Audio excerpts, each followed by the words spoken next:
Bonjour, chers frères et sœurs en Christ, peuple du monde entier. On remercie le Seigneur encore pour cette journée qu'il nous accorde. Toute la gloire lui revient. On a vu dans la première vidéo qu'il a plu au Seigneur de me faire passer par des péripéties, passer par le désert. On a vu que c'est bon parce que ça enseigne. C'est pas des quêtes de cœur qui nous fait passer par là. Il faut qu'on sache ouvrir les yeux et les oreilles pour voir ce que Dieu entend de nous. Parce que si on obtient tout, comme un enfant gâté, mais c'est pas bien pour nous-mêmes. Donc c'est en changeant de tactique, de façon de prier, de commencer à le glorifier, que lui aussi il a commencé maintenant. Mais vraiment, à venir me parler, c'était maintenant un dialogue. Il me dit, mais ma fille, voilà ce que je veux de toi. Une fois, mais il m'a dit qu'à 3 heures du matin, elle est venue me visiter. J'ai pas entendu sa voix de manière audible. Mais, par l'esprit, je l'ai su. Effectivement, à 3 heures du matin, il est venu. Et la première des choses qu'il a eu à me faire découvrir, c'était, il m'a demandé de prendre la Bible, de souligner les 3 mots dans la Genèse 1, et 3 mots dans l'Apocalypse. Au commencement, il y avait l'Esprit de Dieu qui se mouvait au-dessus des eaux. On a souligné Dieu, on a souligné eau, l'Esprit. Et dans l'Apocalypse, là, on a souligné, il m'a fait souligner Dieu, Esprit et Jésus. Il venait me dire simplement que dès l'entame de la Bible, sa Trinité était déjà établie. Très spirituel, caché. Très spirituel. Vraiment caché. Mais Dieu, il a dit que c'est par l'Esprit, le Saint-Esprit, qu'on pouvait découvrir certaines choses cachées dans la Bible. Et que déjà, dès l'entame de la Bible, sa Trinité était déjà là. Donc déjà, on voyait le temps de Dieu, l'éternel Dieu, le temps de Jésus. Comme cela se passe dans la Bible, quoi. Et puis après, le sang du Saint-Esprit. Et qu'à la fin, on allait voir aussi Jésus qui filme la marche, mais c'est lui qui allait revenir. Ça, c'est la première découverte. Mais aujourd'hui, on a aussi dit qu'on allait voir. Pourquoi est-ce que des êtres humains que Dieu a créés à son image, on entend souvent, surtout, je vais me focaliser sur les Africains qui mangent la chair humaine en saute de riz. Donc tout de suite, là, on va partir prendre la carte de la Côte d'Ivoire. Prenez la carte de la Côte d'Ivoire. Regardez partout, hein, à l'est, à l'ouest, au centre, à l'exception du nord. On entend dans les news, les gens viennent se confesser, ils disent qu'ils ont mangé leur enfant, leur fille, leur mère, ainsi de suite en sorcellerie. Ça ne veut pas dire que les gens du nord sont des saints. Mais le diable, il sait user de subterfuge. Chaque fois, il sait comment adapter, selon les gens, sa stratégie. On est allé aussi en Afrique. On a vu que les Ghana, Congo, ainsi de suite, on entendait, eh bien, les mêmes complaintes. On est allé en Haïti, dans les Caraïbes, partout, la même chose. En Europe, c'était tel, la société était telle que les gens étaient obligés de brûler leurs sorciers. D'autres même s'amusent à dire qu'ils se sont enfuis et envolés pour l'Afrique. Mais en Algérie, au nord là-bas, on n'entend pas que c'est un salif ou bien quoi à manger son fils. Mais en Côte d'Ivoire, je reviens tout le temps les yapis, les yapos, les kwame. Mais on a vu un point commun de tout ça. C'est des gens qui, généralement dans ces régions-là, connaissent la Bible. On a dit qu'on ne venait pas jeter dans la thème sur la Bible. On ne vient pas jeter dans la thème sur la Bible. La Bible, elle est la vie. Mais le diable, il a toujours, c'est toujours dans la parole de Dieu qu'il puise pour faire tout ce qu'il fait là. D'abord, voilà comment ça se passe. Dès qu'il a chuté, il ne veut pas aller seul en enfer. Donc maintenant, il use de subterfuge. Il dit toujours la parole qu'il connaît.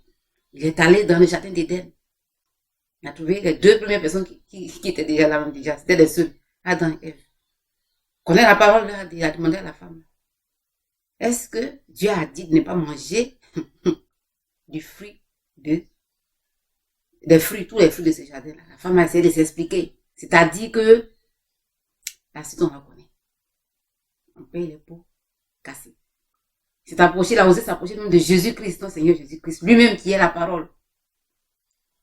Il a envoyé plus au sommet de la ville. Jésus-Christ lui a résisté par la parole. Donc, on ne veut pas jeter le matin sur la Bible. Mais on a vu que c'est on va voir que c'est ce passage-là celui qui mange ma chair et boit mon sang aura la vie éternelle. Dans Jean 6, verset 48 à 58, celui qui mange ma chair et boit mon sang aura la vie éternelle, qui est sans doute l'élément déclencheur. Le diable qui change toujours la parole de Dieu qui renverse. On va maintenant essayer de comprendre comment cela peut se passer. D'abord, on va voir une chose.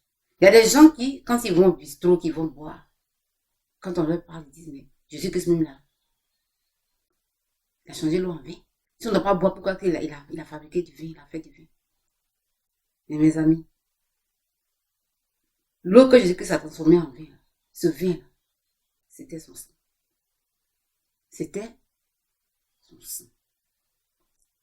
Et pour éprouver la parole, on va partir dans Matthieu, je crois bien Matthieu 26.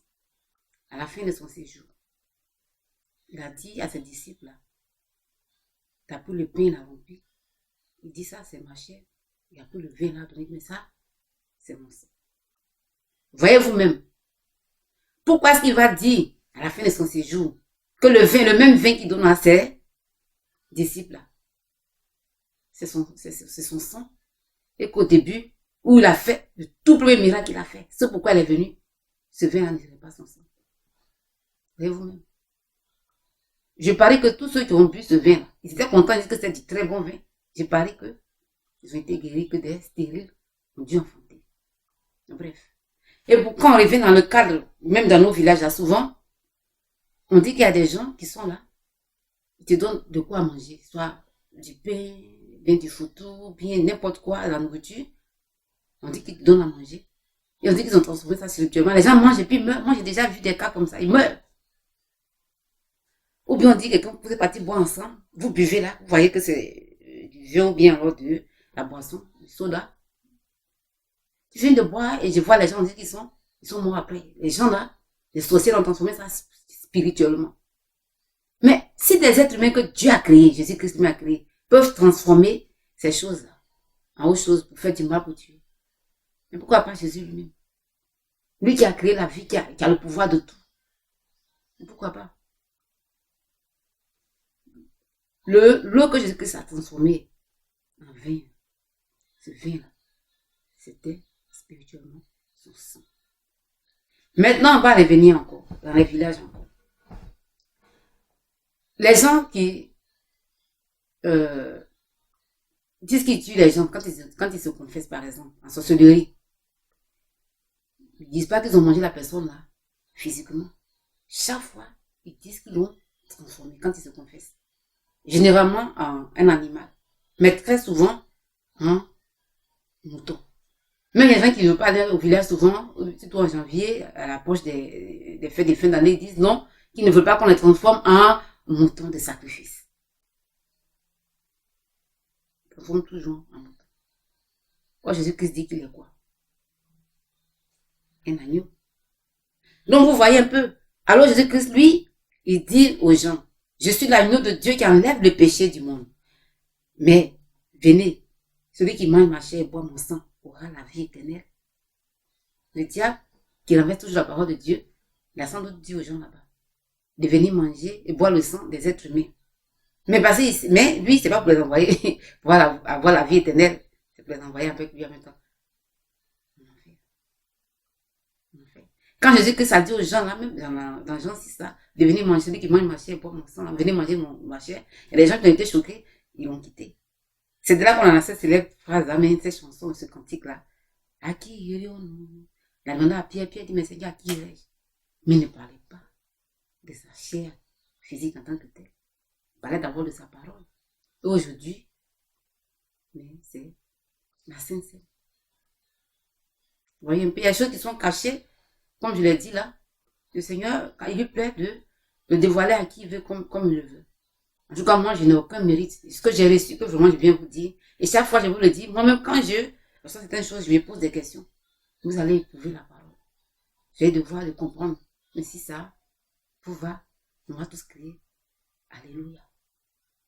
On va tous crier Alléluia. Parce que la parole de Dieu, moi, je vois ça maintenant comme un homme qui est là, qui a construit son château, une grande maison. Il choisit de d'ouvrir peut-être le garage seulement à une personne, à un groupe de personnes. Mais quand tu vas là-bas, tu as tout pour vivre. Hein. Tu as vraiment tout. Après ça encore, il choisit d'ouvrir peut-être son salon à un groupe de personnes, à une personne. Et ainsi de suite. Parce que le Seigneur dit que ne pas donner toute sa connaissance à un seul groupe de personnes, à une seule personne. Parce que moi, j'ai compris, par génération, ou bien pas, il vient et puis, mais il ouvre un peu. Sa parole un peu, il ouvre. Et je vous le dis toujours, mais éprouvez la parole.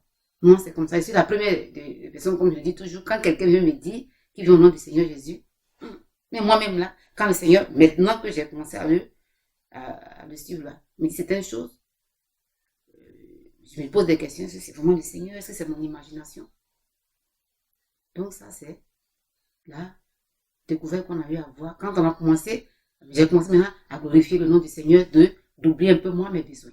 Parce que le Seigneur, il a des besoins. Il sait ce qu'il veut de nous, chacun d'entre nous. Chacun d'entre nous, le Seigneur a quelque chose pour nous qu'il veut qu'on fasse.